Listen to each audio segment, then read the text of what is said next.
sebagaimana biasa di setiap hari pasar, sebelum kita melaksanakan sholat zuhur berjamaah, kita mendengarkan tausiah singkat atau khutbah zuhur. Dan insya Allah pada siang hari ini akan memberikan tausiah adalah Bapak Ustadz Abdul Razak, sambil menunggu jamaah yang lagi berwudu ataupun yang masih dalam perjalanan. Dan Pak Ustadz, waktu kita akan persilakan dengan segala hormat.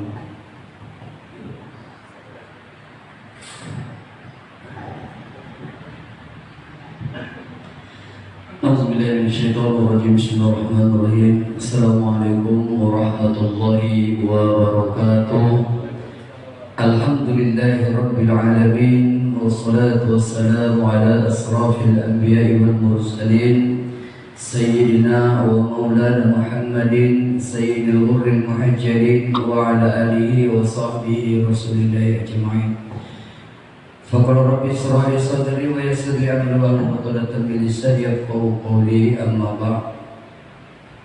Selalu kita tanamkan rasa syukur kehadirat Allah yang sampai saat ini Allah masih perkenankan kita, masih beri kita kesempatan untuk dapat melaksanakan ubudiyah kepada Allah Subhanahu wa taala. Nikmat yang tidak semua makhluk Allah berikan kesempatan ini. Nikmat yang tidak Allah berikan kepada seluruh manusia yang ada di muka bumi ini. Maka bersyukur kita, di antara miliaran manusia yang Allah ciptakan, kita termasuk salah satu daripada miliaran itu yang masih Allah sadarkan hati kita, Allah lemahkan hati kita, masih mampu untuk sujud, patuh dan taat kepada Allah. Bersalam-salam kepada Rasulullah sallallahu alaihi wasallam. Allahumma shalli ala sayyidina Muhammad wa ala ali sayyidina Muhammad. Mudah-mudahan kita semua mendapatkan syafaatnya. Amin ya rabbal alamin. Bapak Ibu yang dirahmati Allah Subhanahu wa taala. Dalam sebuah hadis diceritakan, ja'at ta'ifatun minal ashabi. Datanglah sebagian sahabat kepada Rasulullah sallallahu alaihi wasallam. Mereka berkata, "Ya Rasul, kami ini orang yang beriman. Ya Rasul, kami ini orang yang taat. Kami ini orang yang dekat kepada Allah." Maka Rasul mengatakan, "Ma alamati imanikum." Kalau memang kalian orang beriman, kalau kalian memang orang yang taat, ma alamati imanikum. Apa alamat, apa tanda-tandanya kalian orang yang beriman? Maka yang pertama dikatakan, wa narda anil bala. Kami ridho akan bala yang Allah turunkan. Satu, kita tidak membahas masalah balanya. Yang kedua, wa naskuru anil rodo. Kami mensyukuri apa yang Allah berikan. Maka ketika ditanya apa yang sudah kita syukuri dari setiap pemberian Allah, apakah setiap yang Allah berikan kepada kita mampu kita mensyukurinya? Apakah setiap yang Allah titipkan kepada kita mampu kita mensyukurinya? Kalau kita mampu mensyukurinya, mampu mengaplikasikan dalam ibadah, inilah manusia yang sempurna. Karena kesenangan hidup itu cuma 4. Yang pertama, masih enak kita tidur. Itu salah satu tanda nikmat yang terbesar itu. Tempat tidur Alga Spring, bed kanguru, apa segala macam mereknya, mau 3 meter tingginya, kita hanya mampu membeli tempat tidurnya, tapi kita tidak akan mampu membeli enaknya tidur itu. Kita hanya akan mampu membeli tempat tidurnya, namun kita tidak akan pernah membeli tidur tersebut. Karena tidur itu adalah nikmat yang Allah berikan kepada kita. Maka banyak permasalahan yang terjadi dalam hidup kita menyebabkan berat mata kita untuk kita pejamkan. Asal banyak masalah yang timbul, maka akan sulit kita memejamkan mata. Allah berikan nikmat itu kepada kita. Asal tak duduk bisa tak lolo, asal tak golek bisa tak lolo. Itu yang paling enak. Tidak harus mengeluarkan ratusan juta, puluhan juta hanya untuk membeli sebuah tidur. Sepele lah. Maka kalau ada orang tidur jangan diganggu. Kita kalau sulit tidur tidak payah obatnya. Yang pertama buka Quran. Yang kedua datang ke masjid. Yang ketiga coba kita dengarkan ceramah. Selesai. Buka Quran, auzubillah sudah muak. Datang ke pengajian, khutbah Jumat, tengok rata-rata kalau khutbah Jumat Pak. Orang yang mendengar khutbah itu bisa tidur di antara puluhan jamaah yang hadir tanpa bantal, tanpa tempat tidur, di tengah orang yang ramai bisa tidur nyenyak. Kan salah satu nikmat itu. Tidak semua orang Pak bisa tidur nyenyak seperti itu. Kadang-kadang sampai minum pil lelap, obat tidur hanya untuk mengambil sebuah kesempatan untuk memicingkan mata. Maka syukur. Yang kedua, masih bisa menikmati makanan. Mohon maaf, untuk apa punya uang miliaran? Ibu-ibu untuk apa punya kalung sebesar rantai Honda emas? Tapi makanan kita kangkung, makanan kita tumis bayam. Coba. Karena belum tentu apa yang kita miliki bisa kita nikmati. Mana yang milik kita? Sesuatu yang kita nikmati itulah milik kita.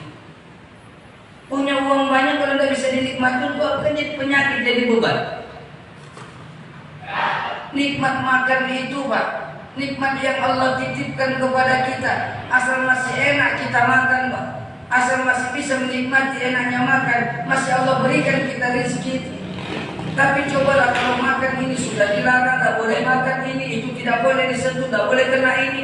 Terlalu banyak aturan. Hanya beberapa makanan yang boleh kita makan untuk apa? Makanan apapun bisa kita beli Pak. Tapi nikmat makan itu tidak bisa kita beli. Itu datang dari Allah. Makanan bisa saja ya, sebundo bisa kita beli. Apa yang paling mahal di sini makanan? Bisa kita beli. Kalau makanannya, tapi nikmat makan itu tidak bisa kita beli. Dua. Yang ketiga, nikmat ibadah. Miliaran manusia Pak Allah ciptakan. Terkadang kita lihat hari Jumat, kita datang ke masjid masih banyak saudara kita yang tidak ambil pusing. Allah tidak memberikan ilham kepada mereka. Maka syukuri Pak, di antara miliaran manusia masih kita terpilih untuk datang ke masjid, masih kita terpilih untuk bisa meletakkan dahi kita di sajadah. Itu nikmat yang luar biasa. Nikmat yang luar biasa. Masih bisa munajat, masih bisa mengangkat tangan meminta ampun kepada Allah Subhanahu wa ta'ala. Tidak semua orang bisa. Tidak semua orang bisa. Kalau berangkat ibadah banyak yang bisa. Naik haji asal punya uang, senang kan?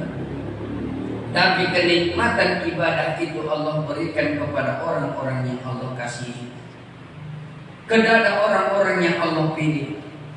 Di tengah-tengah orang yang Allah berikan nur, cahaya keilmuan, cahaya keimanan.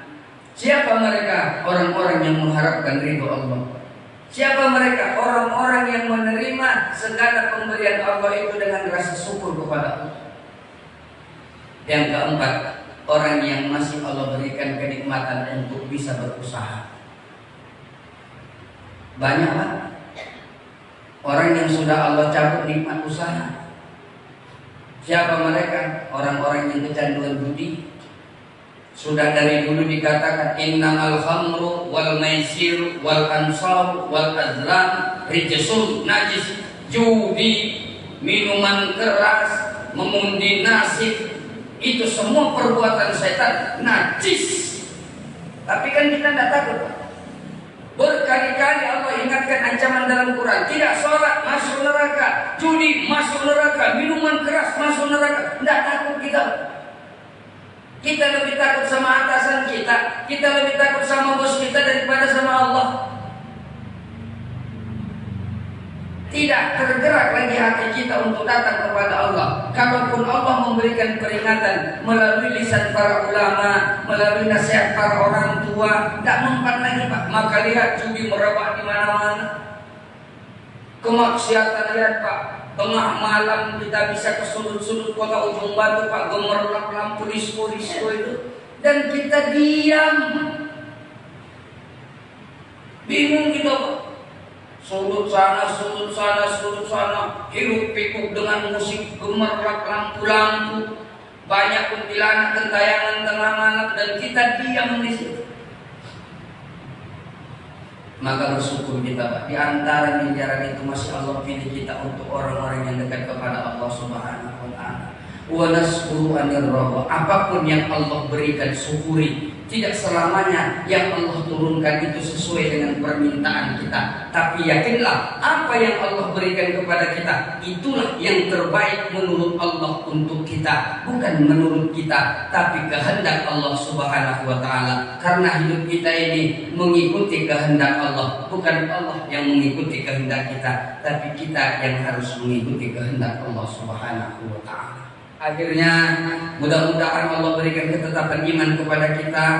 Allah masih memberikan kita kekuatan untuk terus melaksanakan ibadah, dan masih Allah berikan rasa syukur untuk bisa terus melaksanakan ibadah kepada Allah. Amin ya rabbal alamin. Ini saja, walau muwaffiq ila aqwamit thoriq. Assalamualaikum warahmatullahi wabarakatuh.